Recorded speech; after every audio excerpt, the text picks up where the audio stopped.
May the words of my mouth and the meditation of all our hearts be always acceptable in thy sight, O Lord, our strength and our Redeemer.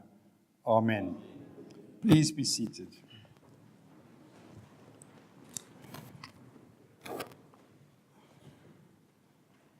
It's been a long week, starting at the 140th anniversary of our diocese.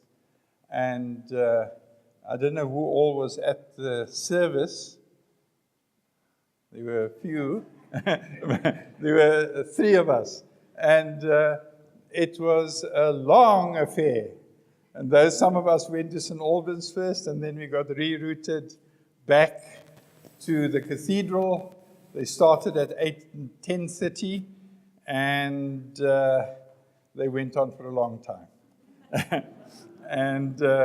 But what was interesting was two things for me.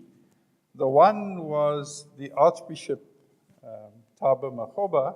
Our Archbishop gave a wonderful sermon, and he exhorted us to get rid of all the stuff that we hoard. And he confessed that he's a hoarder of books, as many of us are. And you can see I brought a whole lot with me today. And it's relevant because I think sometimes we allow ourselves to get so cluttered. The second thing was Bishop Allen wrote a little brief history of the Diocese of Pretoria. And tucked away there was the story of Bishop Bousfield, who, in fact, Bousfield Lodge, I think, is named after him. And he started a number of schools, including St Mary's, DSG. And those of you, Nina can't answer this question. What was St Mary's name before it became St Mary's? It was Saint Ethelreda. Okay? Now, that's got a connection. And I only made that connection because when I phoned Wenda, I said, Wenda, I have to preach at your patronal festival, but I don't know much about St Wilfrid. And is there a book in the parish that, the life and times of St Wilfrid or something like that? She says, no, there's nothing here. She says, Father Grant Googles. So I thought that's a good tip, so I went to Google. But it's amazing when you start to do things like that. It reminded me, I've two sons, 40 and 32, and the younger one is Joshua. And when Joshua was about 12, I wanted to play computer games with him. And I said to him, in typical my fashion, I said, Joshua, where is the manual so I can learn what to do? And he looked at me and he gave me that look. He says, Dad, where do you come from? We don't have manuals with these games, So anyhow, I went to Google and I thought to myself, it's going to be one of those times again now. And of course, the people either want you to sign on to a website and you have to pay something. There are some things that are free, but then they only give you so much information. So then I went to what I normally go to, is my library, and I pulled out all my books. And then I came across this book, the Book of Saints, the 100 Stories of Saints We Revere Today. And that was helpful because it gave me the kind of lead in to St Wilfrid that I was looking for. But I didn't actually know this about St Wilfrid. He lived at a very interesting time, 7th century. He was educated at Lindisfarne. That was where St Aidan was. And he had a number of other interesting people that lived at that same time. Amongst them was St. Chad and also St. Ethelreda. Now, it's quite interesting because, bishops have to be incredibly flexible and innovative people. And you have to be a bit of a lawyer too. And it certainly was that St Wilfrid was a bit of a lawyer, because twice he appealed to Rome. And in one particular case, King Egfrith cut his diocese into 4. There was some bitterness between the king and St Wilfrid. Now, of course, where there's a scandal, you always want to go and look and find out what is behind it. So, of course, I went to go look up St Ethelreda. Now, she had been married twice. Her first husband died, and then her second marriage, guess who it was? It was to King Egfrith. And then Queen Ethelreda wanted to live a monastic or celibate life. And who encouraged her to lead that life? But St Wilfrid. So one can, a little way, I'm conjecturing at this point, but one can understand why King Egfrith was a bit upset about this bishop. But there were a number of, bishops don't always have an easy time. And he certainly did. He was run out of Northumbria, and he had to leave. But the important thing, and this for me was the piece that I latched onto. Wilfrid led a troubled and difficult life, and was opposed by lesser men at every turn. Yet he was the most versatile and accomplished man of his time. He was a creator of buildings and institutions, as well as a builder of faith. He was an energetic church builder, a great lover of learning, and a musician who knew well how to create magnificent effects by using art. And we see how God blesses his church with people of tremendous talent. And it's for nothing that Archbishop Theodore of Canterbury, when he lay dying, he called Wilfrid and wanted to nominate him to be the next Archbishop of Canterbury. And Wilfrid refused. And that says something about, he was not someone, like our gospel reading this morning, that James and John, they said, Lord, now, how can we do a deal here, on the left and on the right, we want to cozy up to you when you get into your power. We want to be there, and we want to have the best seats in the house. No, he wasn't like that. He knew, and it's important that we also know where God wants to place us. And again, we see in the story of Wilfrid that Lindisfarne, where St Aidan was the place of learning and produced a number of very important church leaders. And this is something that I think we all have to learn, that leaders are not made by everything that goes well for them. They are made in the cut and thrust of life, by trouble and difficulties. And it's not the trouble and difficulties that define us, it's about how we overcome them through the grace and help of God. That is the important part. And that is why when people get so frustrated with the church, when people think, if we can only go back to those glory days when the church were full and there wasn't a place we had to bring extra chairs into the church, that's not the right kind of thinking. The right kind of thinking is asking God, what do you want us to do here and now. What is on your agenda, God? And that's a difficult one. Well, sometimes we have to sit and wait, and sometimes we've got to think hard, and sometimes we've got to work long periods before that renewal comes. Anybody who wants to learn a sport will know that if you want to be a good batsman, that's the only sport I really understand is cricket, and it doesn't come easy. Again, a story from our own experience. My two boys also wanted to play cricket, and I was very keen. But the first time they got hit by a hard ball, that was the end of the cricket. It's a dangerous game, they said.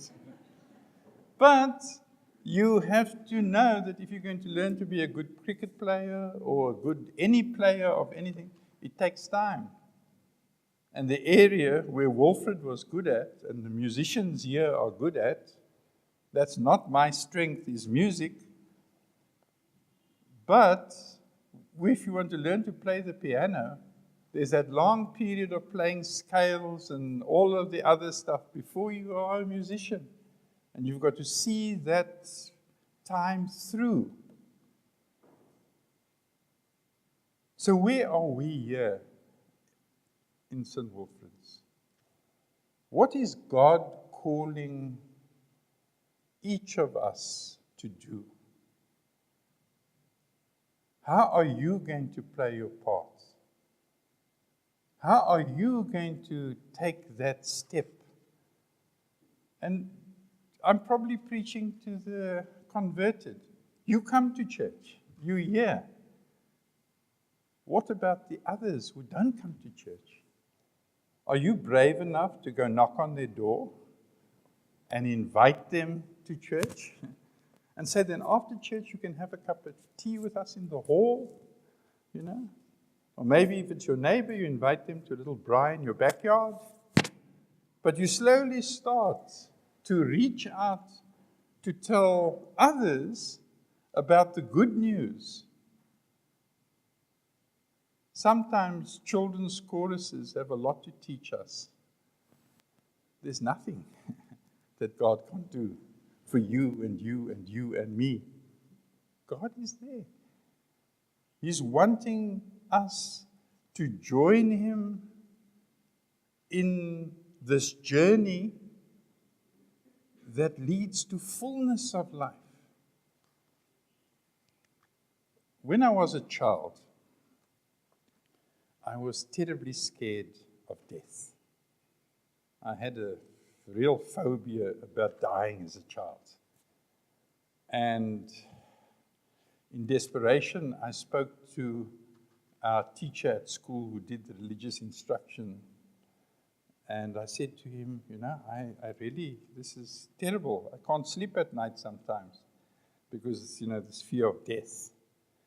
And he said, I've got the solution for you. Read Psalm 91. So I went to read Psalm 91, and it's become my favorite psalm ever since. You know, underneath are God's everlasting arms. Now, I tell you that story because I bought a book about 6 months ago called Every Third Thought. It's by Robert McCrum, and it's about death, dying, and the end game. And I read quite a bit because I was traveling to Cape Town and back, and I've read almost 3/4 of the book, but I quite didn't finish it. Now, it's not, as you would think, a book about death, dying, and the end game. You'd think it might be a morbid book, but it wasn't a morbid book. This guy, when he was 42, had a stroke, which he calls a brain attack. And now 20 years later, he is revisiting, and he's learned a lot about things of how the brain works and what afflicts it, and, you know, things like Alzheimer's and Parkinson's and a number of other things. And he goes and visits all these interesting people that know a lot about death and dying, and he revisits the work of Elizabeth Kubler-Ross and all of that. And so it's a very interesting book. But the important thing, so this week I finished that book as well. And it was interesting that the book didn't quite end the way I thought. And I don't want, in case you want to read it, I'm not going to tell you what the end was. But it didn't quite end the way I wanted. But the essential thing was, how do you live each minute that you have now? Not about when you die or you're going to die. It's about how you live now. It's what you do with the time now. It's how you are able to spread that love and that joy and that peace that Christ has placed in our hearts. But I really think that part of the real problem with all these things, it starts with what is in us. And if we don't deal with what is in us, then we'll never deal with it. There is an interesting story that is related by a Jesuit priest. And he would, as part of a meditation, he would get everyone to think about themselves being at their own funeral. So he says, imagine you in the coffin in the church, and what is the priest going to say about you? And what are the people that's coming to the funeral going to say? I remember reading that part, and then I just closed the book. That's too morbid to go there. But you see, part of that is not the book or the exercise. It's me. It's in me. It's the fear that's in me that I have to deal with. And very often, we all have the things that we have to deal with in our own lives. And until we can actually deal with it, and we can't deal with it alone, God will help us deal with it. And as He helps us deal with it, we are then free to do the exciting works of ministry that God calls all of us. For you are a chosen people, a royal priesthood, a people belonging to God. And you come from a family, your name is St Wilfrid's, but St Wilfrid's come from a long line of Christians. The fellowship of the saints, the people who have gone before. And if we are faithful to God, nothing can stop us. Nothing. There is no challenge too big, no mountain too high, no river too deep that we can't master. And the challenge to all of us today, as we celebrate St. Wilfrid's Day, what is it that is essentially the work of this place, in this area, at this time of South Africa, that we can put that mark down as this is what God wants us to be doing. And when you look at the state of our nation, you can see that we don't want people that are looking to take the shine, as it were, the places on left and right, or where the most money is. People who have made a difference in the world have been people who said, I am going to fight for that cause. William Wilberforce, who we celebrated a few, the Earl of Shaftesbury, the people who defeated slavery in the United Kingdom. They were people who stood up. They could have said, no, we're not going to get involved in that. We live our comfortable lives. But no, they went and they made a difference. And that's what God is calling us to do. To serve, not to be served.